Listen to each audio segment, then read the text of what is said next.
அதுவும் லிக் பண்ணி சொல்லிடுச்சு. ஸோ இன்றைக்கி நம்ம என்ன பார்க்கணும்னு பார்த்தீங்க அப்படின்னா, ரிசானை வந்து குளிப்பாட்ட போகிறோம். ரொம்ப சூறையாக அழுக்காக இருக்கான். உடம்பு பார்த்தீங்கன்னா ஃபுல்லாக எல்லோஷ் ஆகிருக்கு.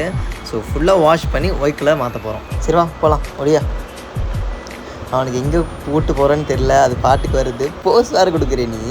ஸோ பார்த்தீங்கன்னா இதுதான் பார்த்தீங்கன்னா ரிசானோட ஷாம்பு. இந்த ஷாம்பு வந்து டேரெக்டாக வந்து யூஸ் பண்ணக்கூடாது. ஸோ தண்ணியில் மிக்ஸ் பண்ணி தான் யூஸ் பண்ணணும். இப்போ பார்த்தீங்கன்னா ஃபுல்லாக நல்லா மிக்ஸ் பண்ணியாச்சு. ஸோ நுர வர மாதிரி ஆயிடுச்சு. இது அப்படியே நம்ம போய் யூஸ் பண்ணலாம். ஃபஸ்ட்டு எடுத்தோடனே உடம்பு ஃபுல்லாக நினைக்கக்கூடாது. மூஞ்சி மட்டும் விட்டுட்டு உடம்பு மட்டும் நினச்சி கொஞ்சம் கொஞ்சமாக வந்து ஷாம்பு போட்டு அப்புறம் வாஷ் பண்ணிவிட்டு அதுக்கப்புறம் தான் கடைசியாக தான் ஃபேஸுக்கே வரணும். ஃபேஸ் வாஷ் பண்ணும்போது பார்த்தீங்கன்னா ரொம்ப பொறுமையாக வாஷ் பண்ணணும். ஏன்னா கண்ணில் கீது நுரப்பட்டுச்சுன்னா ரொம்ப அதுக்கு எரிய ஆரம்பிச்சிடும். நல்ல ஒரு டவலாக எடுத்து ஃபுல்லாக தொடச்சி விட்ருங்க.